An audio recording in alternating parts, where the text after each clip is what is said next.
there's something to be said. Have you heard, if you've listened to anybody talk in what's considered the red pill space, you've heard them talk about how it's more important that the girl adores the guy more than the reverse. And the reason for that is because there has to be, they're basically men are working, like women are working from a deficit.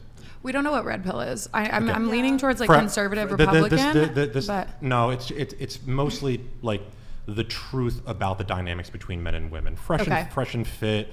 You know, there's Tate, there's Rollo Tomasi, there's Rich Cooper, there's all these different guys who are sort of like linked to it.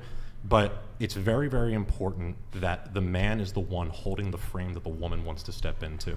Women, why you say do you agree women, with it? Yes, okay. Because again, there's a deficit that men are working from. Men will love girls very, very idealistically because they're very few and far between for men. Women have so many options that they're not always champing at the bit to just step in and commit to one of them. So women need to adore the man because they're more likely to remain loyal and stick around. That's a huge piece of it. But on top of that, women look for authority, they look for leadership, and a man who is set in his ways, set in his principles, knows what he wants out of life, she will actually be attracted and likely to step into that frame to experience that frame with him. They don't like very logical. They don't like when it's the other way around. When a girl is the one making all the decisions, doing all the moving around, like she's the one who like wants to work, wants to move, do this, and the guy is just following like a puppy dog. What do you want? What do you want? Yeah. It's very not masculine. You want to talk about dry, right? Like that is literally what happens. It's appalling and it's very mentally tolling. Right. So I don't think that's mentally tolling. I think that's very attractive. Like a man is like assertive in his ways. No, you're saying it's draining for the girl. Yes. Why? It is very draining for the girl to be the one who is way more above the man, especially. Yeah. I will never. Yes. So 100%. Yeah. I thought you were. I would never ever do that. A lot of my clients, one of the biggest things that they struggle with is how to actually act on a first date. They go into dates so nervous. And they have all these things in the back of their head, like, oh, I don't want to talk too much. I want to like let her speak. I want to like ask her a lot of questions. I don't want to like make her feel too uncomfortable. Like this is what's going through most guys' heads. And I have to tell them, you're the one who needs to make the conversation interesting. They want you to drive the conversation. Yeah. They want you to be joking. They want you to take risks. They want you to maybe say something offensive that they're either going to like jump back or I don't know about no, I'm serious. Because, no, it's true. I'm dead serious. Say something offensive? I say offensive things to my man all the time, and that's why we work out so well. Wait, this is the opposite of what? Wait. No. What I'm saying is you have to say things that could potentially be taken the wrong way, so that you can then be like, I'm just kidding, or like, or discuss. Like, it's a joke. I agree. And then you have to be the one who's willing to break the touch barrier. Are you going to grab her hand? Are you going to put your arm around her? Are you going to just do something like? Because we're sure as hell not doing that. Are you going to do something just like, I'm going to use the bathroom. I'll be right back. Something as simple as that. Men are the ones who always have to take the lead early in a relationship. We are the ones auditioning first, and then the moment that you actually like us, we're seeking that. We're seeking that. Yeah, and guess what? The moment that I pass that test, guess what you start doing? Hey, can I come over and cook us dinner? Hey, do you mind if I'm just going to clean up the dishes real quick? Hey, I'm just going to tidy this up for you. You start making the bed when I get out of bed to do the shower. You just fall right into place. And I don't mean to be like, I put you in your place. I mean, women will just naturally start to submit. How it should be. Do you think that's bad? No, I think it's amazing. I think that's exactly how relationships are designed to be. So I help men pass those tests first date. And how did you It comes even to like biological, because it's his profession. What'd you say? Yes, but like, you went to school for this? Like, you got a degree? You went to Santa Monica Community College. I genuinely think you are a very intelligent man. So that's like, you're making very good points. I just wanted to know where you got all this information. No, this is something. I mean, listen. Like I've been in. I was in one relationship for 4 years in my early 20s. Then I dated one other girl for about a year. Mm-hmm. Outside of that, I've been single. I've mentioned this to her before. Like, she asked me, how do you know so much? I'm like, I've been on 1 million first dates, very few second dates. I have like the way that I operate in the dating space is I'm so good at passing those early tests and establishing what you guys would consider a good vibe with a girl, right? I understand. That they basically just get to the point where it's like, oh, okay, like now I want to spend more time with him. I want to spend. So I'm the one who has seen girls go through the process of I'm not so sure to I'm obsessed. Like it's happened time and time again where girls are just that they're champing at the bit to see me. They're champing at the bit to text me. Is that how you got Billy? Like, she's a good one. But no, she's a good one. And thank you, FTG. And once you've been, I'm not saying been around the block in terms of sleeping with girls. I'm saying once you've been around the block in terms of watching the change in emotion and the change of behavior in women, you just start to take note of it. And I've always been a very pensive guy. Yeah, so all of a sudden, guys are coming to me, my friends, guys in my network, asking me really silly questions about dating, and I'm like, how the fuck do you not know this? Then that's when I started to realize, oh, I just know more about this than they do. I'm able to reverse engineer it and make it repeatable. I have a very repeatable process to being successful early in the dating stage with women. And at that point, one of my buddies just said, dude, you got to stop giving the advice away for free. So I was sort of an on-the-side dating coach for a number of years. Now for probably about 12 to 18 months, I've been doing it full time. Yeah, you're one of. What about the girl boss women, though? Like, I'm not necessarily I'm not one of them, but that are very, like, naturally dominant, like, run a business, have a net worth, whatever it might be that makes them more established or on top. Would you say that you still think that? Like, I'm genuinely curious. Quick response, and then I do have to move on. Go ahead. Yeah, the problem is your dating pool is very small because you're only going to date guys who can out-masculine you. True. With those like top 1%ers. Not even the top 1%ers. I just mean the guys who have a greater degree of masculine dominant energy than you do. So not financially, not anything else. Finances could be a part of it, but I think money is a byproduct of a lot of masculine traits. Yes. I would say I'm a little bit more dominant, and I want to be the breadwinner. Like, I would. Let's go. He can, like, try to make more money with me, but that's my goal. Like, I want to be that girl, but I still want a man who can lead. That doesn't mean he needs to be, like, the opposite. I want us to be, like, I want us to both exist in that space. So you're not a feminist. So you're not a feminist. But don't you think that if you're the breadwinner, it's going to be harder for you to find a guy to fall into the leadership position?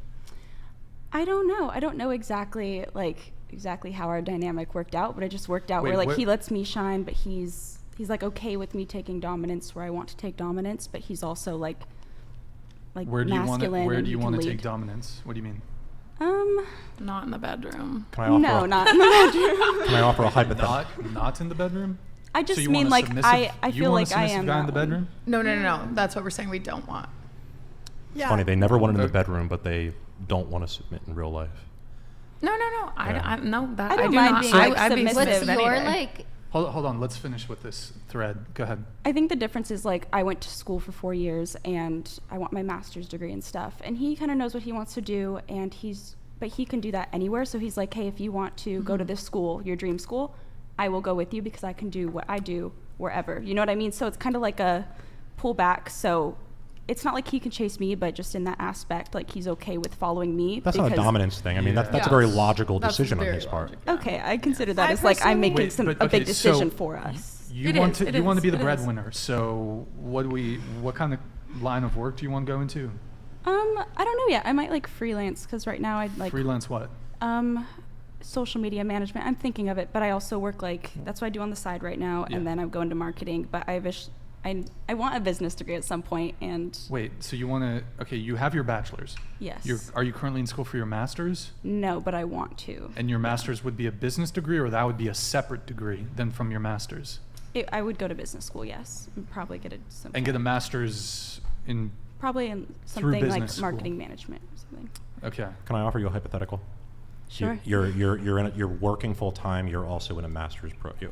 Not yet. That's sorry. Let's say you're working and you're in a master's program, hypothetically speaking, and your boyfriend is doing exactly the same thing that he's currently doing. He's making money the same way. He's on the same schedule. He's got the same everything.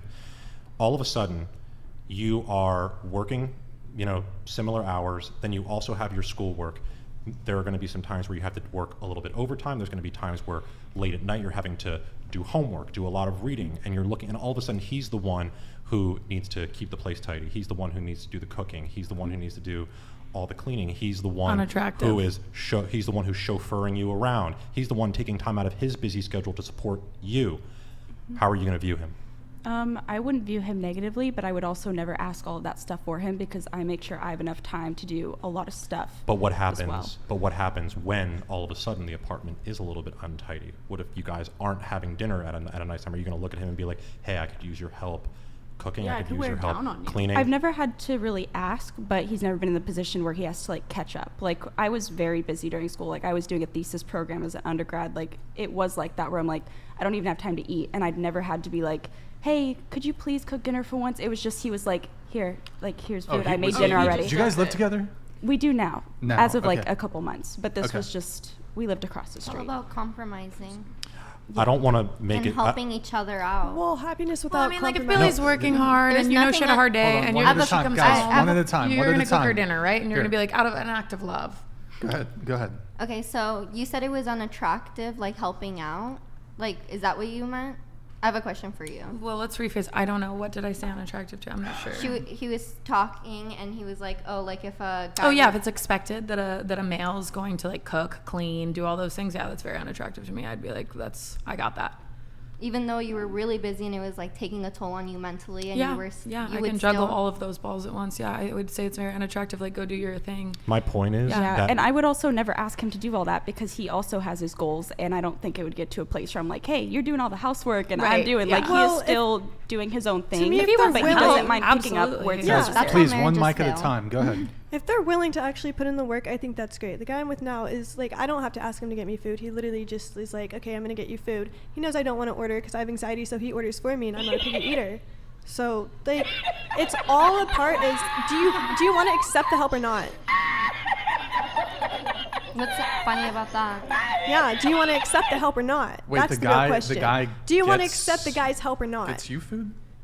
Yes. Are you the... Do you work? I have the one of the worst mental healths, but I'm not going to let that dominate my entire life. But he can see that I juggle so much with being so young, being a personal assistant, dropping my entire family behind, and he's just like, oh, you look very like stressed, let me do this for you. So does Thank being you. her personal assistant stress you out? Is that the like sole purpose of the stress and the anxiety, No. or is Okay. it? No. I think she No. just. I think- said Okay. Let's stick to this. Do you want kids? I've thought about that, maybe like one or two, but not Maybe. until I'm like well established and I'm at a good point in my career. Like not anytime soon, for sure. Well, so in your late 20s... I'm thinking late 20s, 30 maybe at the okay. latest. And you never said know. maybe one or two? Yeah, I've always wanted one, but he was an only child, so I think we're going to it when we do. Well, yeah, He's okay, against you- an only child. Talk about it? Okay. Do you guys talk about it together? I mean, we do just because I know I'm going to marry him. Like, I just do. So, like, Are you guys it's- engaged? Or We're not engaged. No, Okay, not but- yet. But okay, you have to you talk guys about those things, make sure really you're like on the each same other. page. Yeah. So, okay, you do want kids. When you're pregnant, do you want to be still in the breadwinner role even throughout your pregnancy? Or I've would thought you like about- to take some time off? I've thought about that a little bit, and like, I don't know exactly how I'll be feeling at the time, but I hope we both have enough saved where I can stay at home. He can keep working. Like, Okay. I would like to stay home. I Okay, don't so think you I wanna would be keep the working through my breadwinner. pregnancy and when I have my first kid. I'd get back into my work though, but I do want that like family time is how I imagine it. Okay.